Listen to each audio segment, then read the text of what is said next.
2-3 character इस ड्रामे में अब ज़रा ज़्यादा ज़ोर पकड़ रहे हैं। अच्छे हैं उनका समझ आ रहा है, जो बुरे हैं उनका समझ आ रहा है। सबकी ये सिकंदर की मुझे प्रॉब्लम समझ नहीं आ रही, इसको क्या कीड़ा है? मोर कह सकते हैं जुर्रत वाला बंदा है और ऑनेस्ट बंदा दिखाया है कि जो कि खड़ा स्टैंड ले सकता है एनी के लिए। हाय गाइस, मैं फिर हाजिर हूँ। इस वक्त हम डिस्कस कर रहे हैं ड्रामा सीरियल फासले एपिसोड 40, 41 एंड 42। 3 एपिसोड्स की आती हैं हफ्ते में। और ये ड्रामा है सबूर अली का, अली अंसारी का। दोनों का ये जोड़ी स्क्रीन पे बहुत अच्छी लग रही है। ड्रामे की स्टोरी भी काफ़ी सॉलिड है। 2-3 चीज़ें वेरी इंपॉर्टेंट है इस ड्रामे के अंदर। ये कि बहुत ही अच्छी केमिस्ट्री दिखाई है जो सबूर की और अली अंसारी की है, और स्टोरी जो है वो बहुत स्ट्रॉन्ग है। अभी तक ऐसा नहीं फील आ रहा कि भाई भाई स्टोरी ड्रैग हो रही है, वही पुरानी चीज़ें बार बार रिपीट कर रहे हैं। इस तरह का सिनेरियो कोई नहीं है। आदिल और निदा की शादी का जो फड्डा चल रहा था, वो फड्डा अब अगली कुछ एपिसोड में रिजॉल्व होने वाला। एक्चुअली इन 3 एपिसोड्स में मुझे थोड़ा सा वो लगा, थोड़ा-सा कम फड्डा लगा, लाइक थोड़ा डल लड़ाई लगी। क्योंकि मुझे लगा था कि जो निदा की माँ ने अपने हाथ में वो पावर रखी थी हक महर रिकमेंड करने की, वो उस पे बहुत बड़ा झगड़ा होगा। और मुझे लग रहा था कि ये शादी के वक़्त होगा, लाइक निकाह के वक़्त जब स्टेज पे जब वो पूछेंगे हक महर, ये लड़ाई उस वक़्त छिड़ेगी और फिर वो निकाह जो होगा वो मुश्किल में पड़ जाएगा। All that kind of scenario और ड्रामेटिक होता। लेकिन उन्होंने वो वाला सीन जो है वो घर में ही फ़िल्माया। और घर में जो होता है ना, इस तरह के सीन्स इतने अग्रेसिव फ़िल्माए जा नहीं सकते। तो उसने हक बहर में बहुत सारी चीज़ें डिमांड की निदा की माँ ने। और वो मसला जो है बहुत आसानी से रिज़ॉल्व हो गया, बिकॉज़ वो ड्राइंग रूम में बैठे हुए थे और सबने, किसी ने उस पे हामी नहीं भरी और निदा के फादर ने भी उसको चुप करवा दिया। तो वो मज़ा नहीं आया। लाइक मुझे लगा कि वो थोड़ा-सा और मसालेदार बन सकता था सिनेरियो। मुझे तो यही लग रहा था कि निदा की माँ ने वो हक महर वाली बात इसलिए अपने अपने इख्तियार में रखी है कि वो फड्डा डलवाना चाहती थी, लेकिन वो हुआ नहीं इस तरह से। एनीवेज 2-3 कैरेक्टर इस ड्रामे में अब ज़रा ज़्यादा जोर पकड़ रहे हैं। एक तो सिकंदर की बीवी बनी है महरीन, उसका कैरेक्टर, काफ़ी सारे सीन्स उस लड़की को मिले हैं और उसका बड़ा इंपॉर्टेंट कैरेक्टर है। दूसरा चीज़ ये है कि उसकी और ज़ावियार की जो अब एक रिलेशनशिप बिल्डअप हो रहा है, दोनों की दोस्ती भी हो गई है, दोनों एक साथ घर में भी रह रहे हैं। उसने उसको ब्लड भी दिया था जब उसकी जान को ख़तरा था।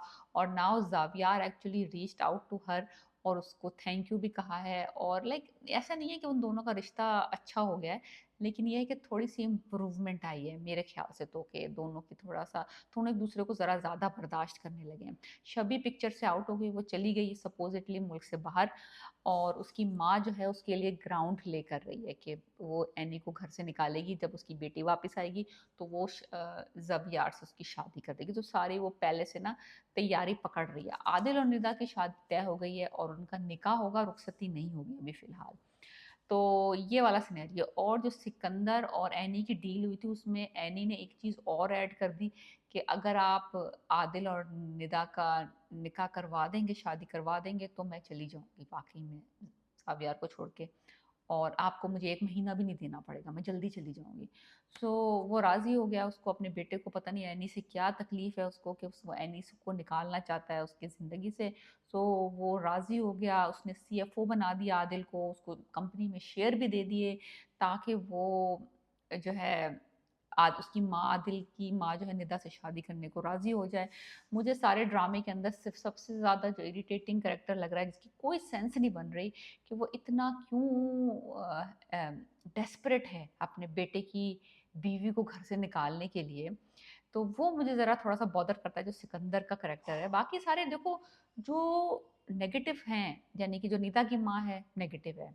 जो आदिल की मदर है, साफ नज़र आ रहा है, जो है चालाक औरत मनहूस। सबका समझ आ रहा है ना, जो अच्छे हैं उनका समझ आ रहा है, जो बुरे हैं उनका समझ आ रहा है। सबकी ये सिकंदर की मुझे प्रॉब्लम समझ नहीं आ रही, इसको क्या कीड़ा है? कीड़ा क्या है इसको?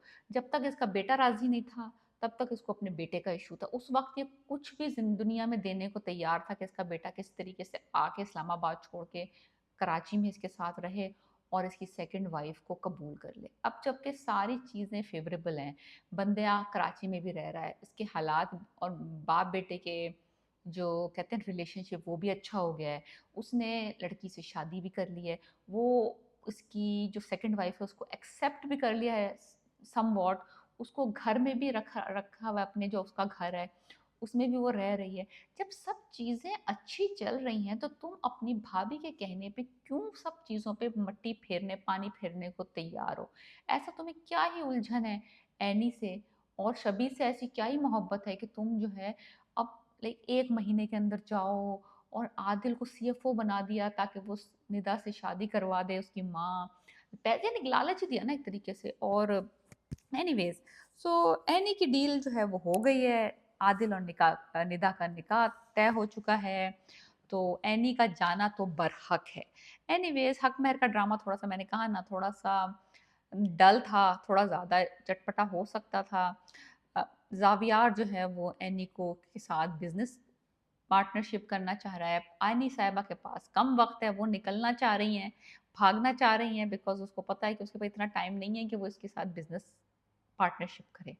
So literally everything is right now dependent on any कब जाएगी। ये वाली सारी स्टोरी वहां उस पॉइंट पे आके रुकी हुई है। महरीन को पता है कि उसके मियाँ ने क्या डील की है एनी से। आदिल को पता है कि एनी ने सिकंदर अंकल से क्या डील की है। अब इन दोनों में से मुंह कौन खोलेगा अपना पहले, ये देखना है ड्रामे में कि कौन मुझे लगता है कि आदिल जो है ही इज मोर, कह सकते हैं, जुर्रत वाला बंदा है और ऑनेस्ट बंदा दिखाया है कि जो कि खड़ा स्टैंड ले सकता है एनी के लिए। महरीन क्यों, मैं इसलिए नहीं महरीन के ऊपर पैसे लगा रही बिकॉज महरीन एक तो सेकंड वाइफ है, ऊपर से वो अभी अभी उस घर में आई है, उसके हालात इतने स्ट्रांग है नहीं और वो थोड़ी दबी हुई सहमी हुई सी लगती है। अगर उसको पता भी है एनी का और एनी का सारा सिनेरियो पता है, वो उसके लिए स्टैंड ले नहीं सकती। आदिल ले सकता है, आदिल ले सकता है, आदिल कैन डू इट। लेकिन कब लेगा, क्यों लेगा, जावियार को बताएगा या सिकंदर अंकल से बात करेगा, ये सब चीजें जो हैं डिपेंडेंट है एनी के जाने पे कि किस सरकमस्टेंसेस में एनी जाती है, किस तरह जाती है, कहाँ जाती है, आदिल से कांटेक्ट में रहती है कि नहीं रहती जाने के बाद।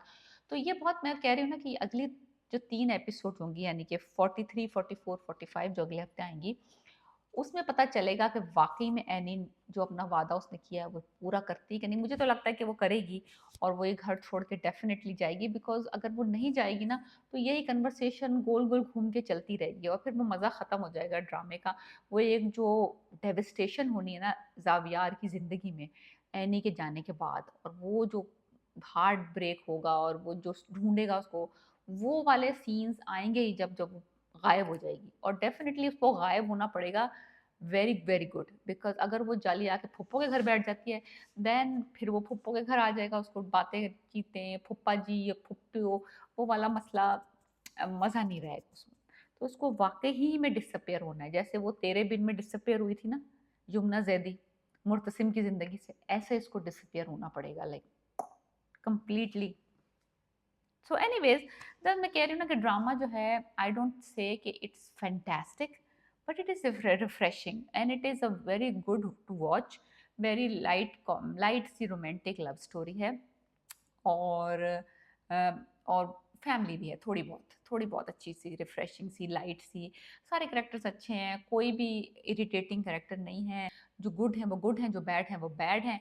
और जिनके दरमियान रोमांस चल रहा है वो आपको ऑब्वियस है कि उनकी स्टोरीज बड़ी पैरेलल सी, बड़ी स्मूथ सी जा रही हैं। छोटे मोटे हिकअप्स तो आते रहते हैं, वरना मज़ा क्या आएगा स्टोरी में। सो एनीवेज, अगर आपने ड्रामा देखना है बड़ा अच्छा सा, light on your heart, this is your drama for you, फासले। एपिसोड 40, 41 एंड 42 में डिस्कस कर रही थी। Let me know what you think about my review and please subscribe my channel.